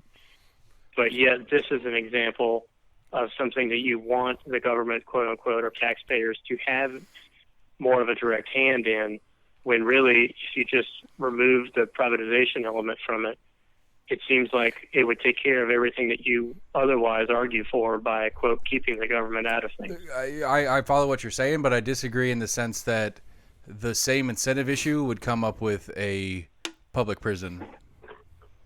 The same, the I need to keep my budget becomes the same thing as I need to keep bodies in here to keep my budget. Kind of like quota for tickets. I guess what I'm saying is, what's the motivation to keep them private in your eyes? Because I think it would be, first of all, I think it would be cheaper on the taxpayer in general. I think. Well, it hasn't been. I mean, because right now it's expensive. I agree. Why? But it's expensive because the incentive is wrong. It's not expensive because the private side of the industry couldn't do better. It's expensive because the format set forth is not incentivized correctly And so the businesses that are attracted to that don't run efficiently, don't care about that because doesn't matter to them whether they do a good job, air quotes, on rehabilitating the inmates and getting them out and getting them back into society and getting them paying taxes with their jobs on the other side. It's better for them to keep them in and get them really fucked up so they come back in when they do get out because they can't keep them anymore and all that kind of stuff. Like I said, the incentive is the issue with whether it's private or public. The incentive is the problem. Because I don't think either one in the current format has the right incentive in place. And my base knowledge or my base stance on the monetary incentive is on the private side, it's I want to keep them here because I get paid per body. On the public side, it's it's I want to keep my budget, but it's the same thing. Their budget versus their paycheck. The budget on the public side, the paycheck on the private side, it's the same animal. So I think that it just seems like you're still calling this private, even though it's not, because you're going to have government involvement anyway. So it seems like you're calling it private when in reality it isn't. I mean, so private prisons don't currently exist, is what you're saying? No, I'm saying private prisons do exist currently, and if you're looking to take away that incentive, that's really not that far away from it being a public prison. So why would you want to? Would you want it to be in private? Would you want it to be private just in title only? I guess I'm not following. Well, if government involvement makes it not private, then it doesn't matter either way. They're all public prisons. If that's what you're saying, I don't understand. I don't follow. I'm not quite following what you're getting at, because so who's footing the bill? Is I guess the first question. We can't talk about money right now. We've got to talk about, do you agree with this? Okay. Yeah. Okay. So leave I'm sorry. money out. We got to leave money out. Should we stop the episode now so we have a huge cliffhanger for next week? No, we've got to. Sure. They'll get all 1.25 listeners. We got to come back now. Free childcare. That guy in Ireland that listens to it and pre-K for all. Forgot he had it on replay. They're like, oh shit, halfway through. Did you hear that? Free childcare and pre-K for all. Okay. I mean, I don't see how anybody could be against that. I mean, it's the same. I mean, okay, it's the same as post high school and pre high school. I think pre-K is a lot easier to attain. The free health care or child care, sorry. Okay, so would be a much larger hurdle. Eliminate medical debt. Eliminate all of the $81 billion past due medical debt held by 79 Americans. 79 people? All 79. Holy shit. 79 million Americans. Sorry. Bob's getting fucked. Reform bankruptcy laws to use. Hold on. I'm sorry. Reread that last sentence again. Eliminate all of the $81 billion in past due medical. Okay, I'm sorry. I thought I heard 81 million and then 79 million. I was like, everybody owes $1? Yeah, everyone owes $1. Sorry, that was me. I misheard that. My bad. Reform bankruptcy laws to use the existing bankruptcy courts to provide relief for those who burdensome medical debt. Create a secure public credit registry to replace for-profit credit reporting agencies. That I don't know. Okay.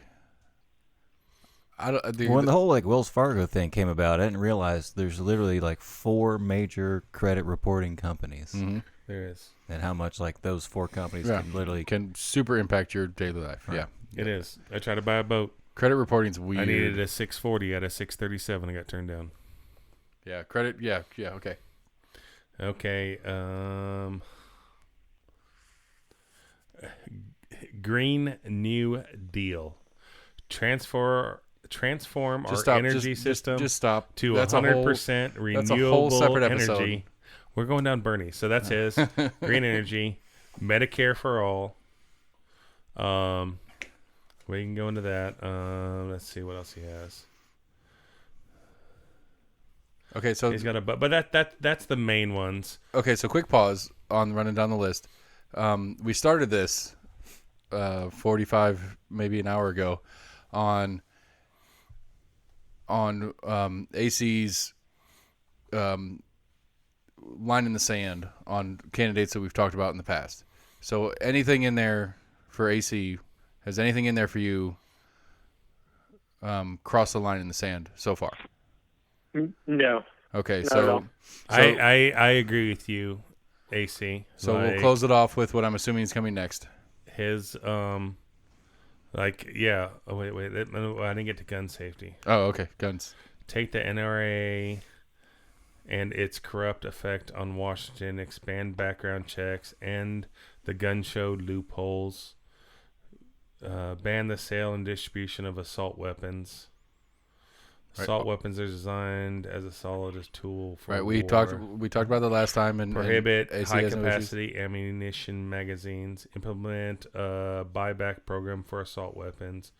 Regulate assault weapons in the same way we currently regulate fully automatic weapons. Which would be they don't exist. On straw purchases. I mean, what was the last one? Straw purchases. What's a straw purchase? You can't buy a gun, and I buy a gun for you. Okay. Support red flag laws. That was yours. That was a big part of yours and Biden, AC. Now I'll tell you, for Bernie, for the most part, like all his stuff, I agree with wholeheartedly. Which gets back to what you said earlier. How the fuck are we gonna pay for all this shit? Like Bernie's Disneyland. Like everything's wonderful, everything's great, everybody has everything. There's no homeless. Everybody has childcare, everybody has jobs, everybody has health care, everybody has everything. Who is going to pay for that? That is the problem I have. So that's right. I do think that's a part of this. I think he needs to have a breakdown of this is what this is going to cost, this is what this is going to cost, and this is how I plan to pay for it. Right. And that's the problem. I think that's a legitimate concern. No, it'd be great to get all that stuff, but if my tax rate is 50%, no, let me just go back to paying for my own shit. You know, that's a big problem I have. Is I love what Bernie says, and that's why there's a lot of people that like him, because he says a lot of good things, but I just don't see a way of ever affording all this stuff. You can't have half the country support the other half of the country. I mean, there is potential. There's a lot of money that exists in the system that could potentially get close. But the main one, the only way it works, realistically, even close to that, is we cut military spending by like 95%. I mean, that would be how many trillion of what's our total budget this year? Pre-coronavirus exemptions? I don't know. I think it's 4. I think it's 4 trillion, and I think what we talked about is like 1.7 in military. Yeah, but you don't cut the military. But that's what I'm saying. You cut every congressman, every senator, everybody, all those people in Washington. You cut them. You can still have a president. And you know what? You have the governors go meet with the president. That's our Congress. Every governor from every state. If you kill all of federal government spending and don't touch military spending, get rid of IRS. You have $2.3 trillion. And the question at hand is, does $2.3 trillion, if the government doesn't exist otherwise, other than military, that's all the federal government is military, does $2.3 trillion pay for that? I don't know. I doubt it, honestly. And even if it does, it can't function anyway because the federal government has to operate all the bureaucracy that makes this happen. That's and true. That costs money. True. Yeah, that's true. I mean, that's probably at least, just for fun math's sake, that's probably at least like $500 billion, which gets us down to we only have 1.8 trillion. The debt thing was like 1.2 trillion on one of those topics. Right. And so okay, so to BAC on it for a second, that was my line in the sand for Bernie. Are you getting into those Applebee's Coronas over there, buddy? You guys are breaking up for some reason. Applebee's. You were breaking up too. I don't know if are you driving or something? Were you driving through this? No, I'm not. I'm where I have. Well, I was where I was, but I decided to come in because there was a skunk about 25 feet from me, and I just decided to go in the other fucking direction. Shoot him. Do you not have your hunting license? Oh, it's New Jersey. You don't have guns. It's considered a nuisance. Okay, so I feel like I've incidentally been picking on UAC, but you feel like what? I feel like I've kind of been picking on you on this episode. But I don't care. That's fine. That's fine with me. I don't care. But so, I mean, is Bernie your write-in candidate right now because Biden or Trump is not an option? We've already established that part. I think right now, I think he is. Why don't you just write me in? I say that, though, and also realize that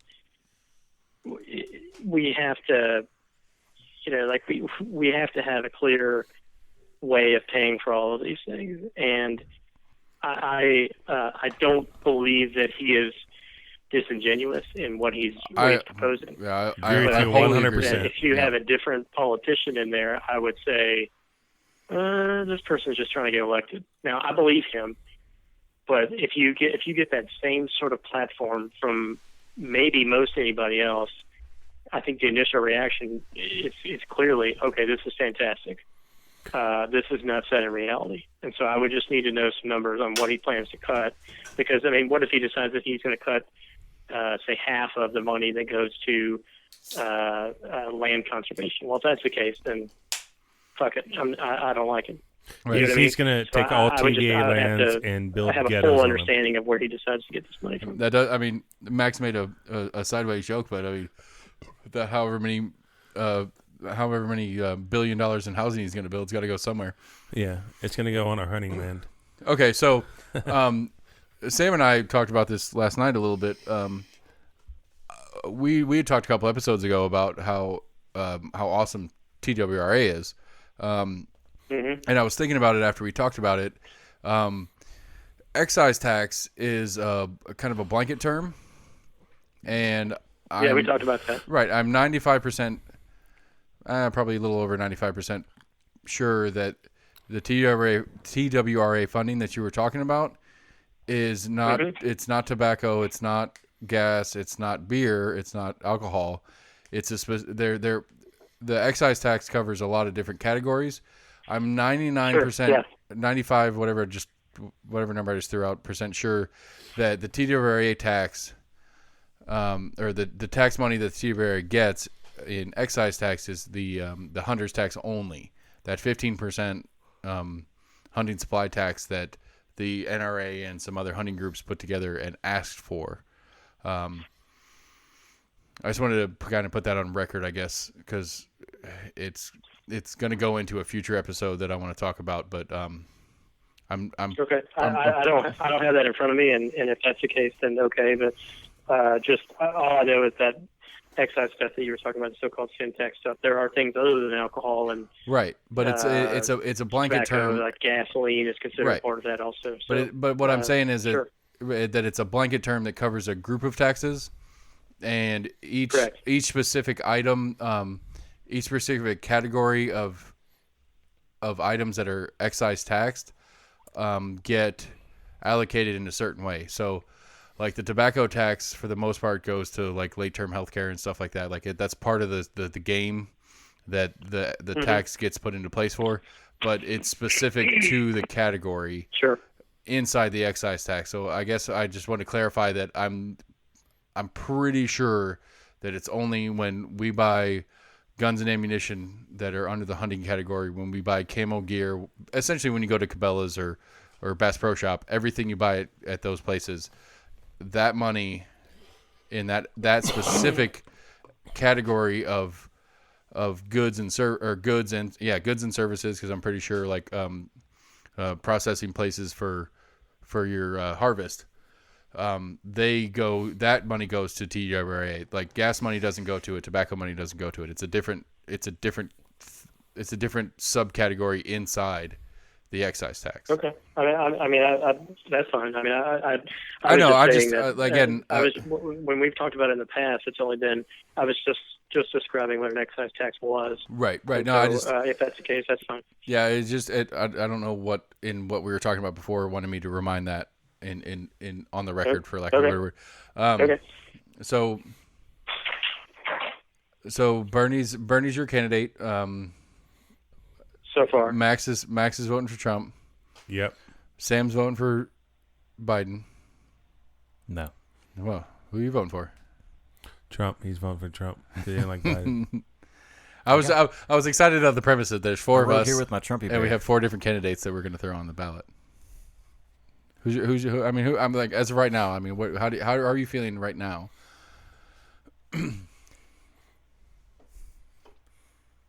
In a disillusioned stance, that's too big. I don't see promise with either of the two leading candidates. Okay. And unfortunately, man, it's going to come down to just the two of those. So I don't hold as much bright future. Well, so with AC's stance is that you are morally obligated to vote your conscience at some level. Yeah. So everyone that doesn't want to vote for Biden or Trump, write down Billy Bob Thornton. No, everybody out there.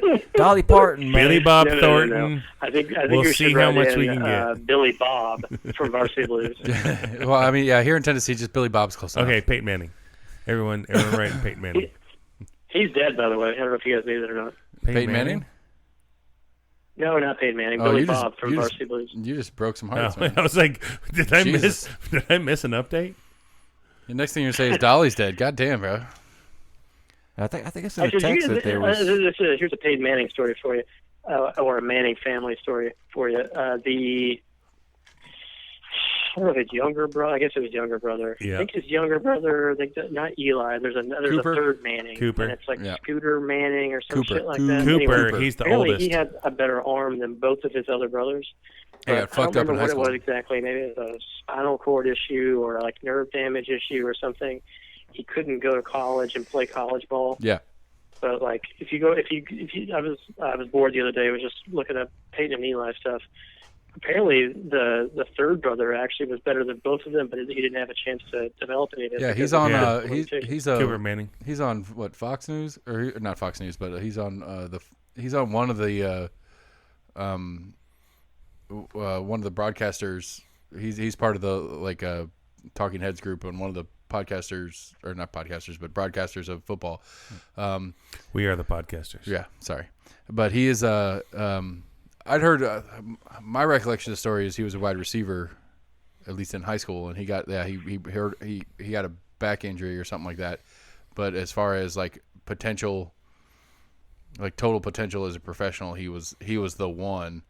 And don't we say that about everybody that was like good and then something happened to them, like, oh, they were going to be the best ever, isn't that like a fair, like, just the nice thing to say about somebody? I'll tell you what, that Manning family's got a killer sense of humor because he's funny as shit. Whichever broadcast he is, Peyton's funny as shit, Eli's funny as shit, and Peyton's Cooper's commercials funny are fucking.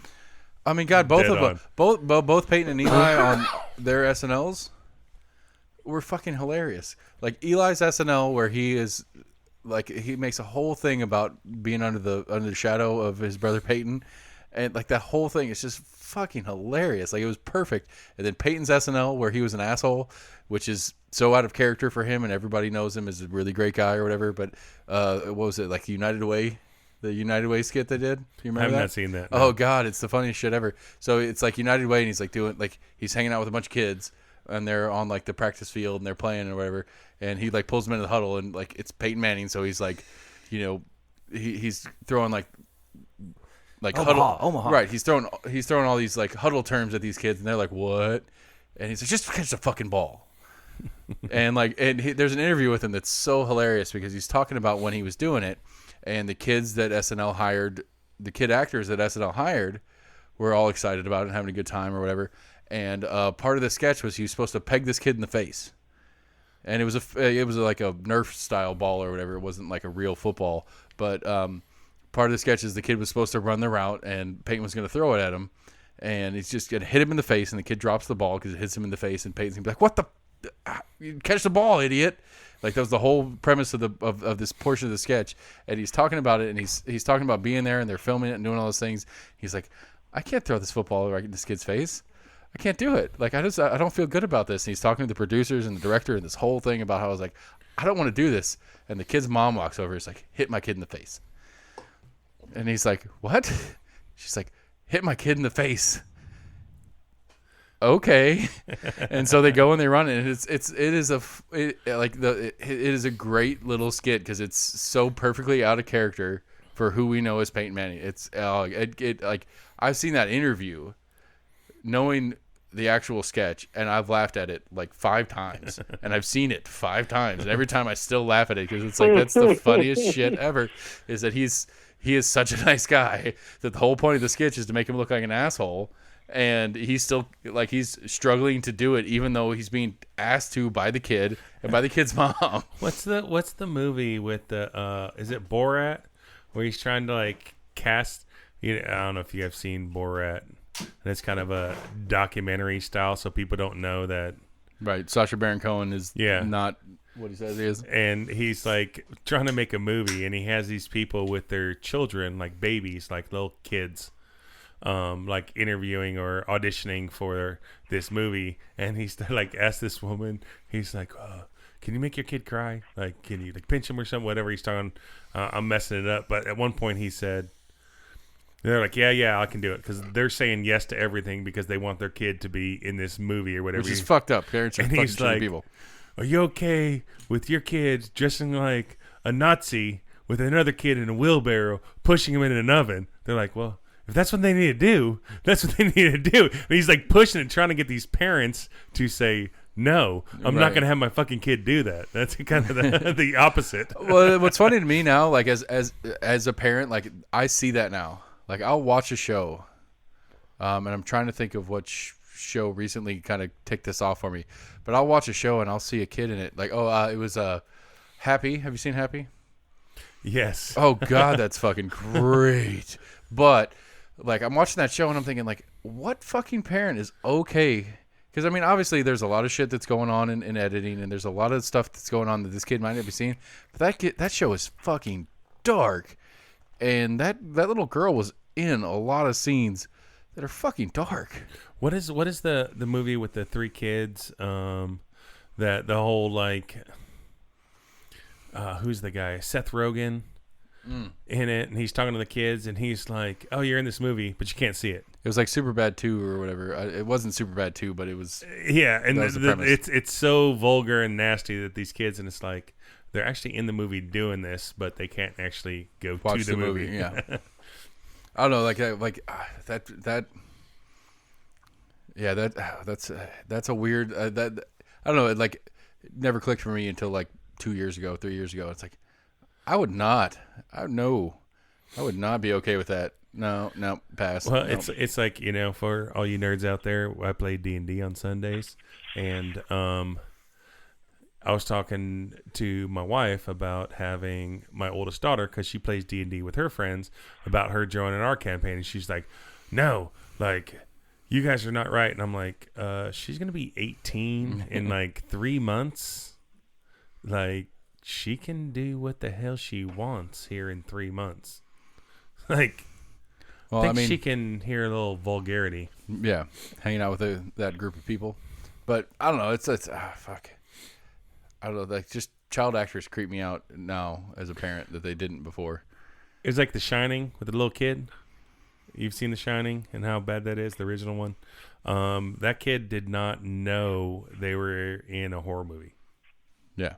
Like they filmed it and they filmed the whole thing, but the kid actually never knew it was in a horror movie. And maybe, I don't know, maybe the production crew is really good about making sure it's not as bad as it looks when we actually get to watch the show. But I mean, how many? I mean, I can't count the number of ones that. I mean, I guess the question is, why is it so intriguing for me to watch this thing? That's like, is that real? I mean, I don't know. It's fuck. I just don't. I can't wait for AC to have a kid, so we'll have all our kids growing up and we can fuck with him. He's gonna be like 65 with a 2-year-old. I didn't hear that. He's joking about how old you are and you haven't had any kids yet. I say you're gonna be like 65 with a 2-year-old. I mean, sometimes, man, you gotta wait till the right moment, I guess. But I mean, looking back at it, it's the weirdest thing.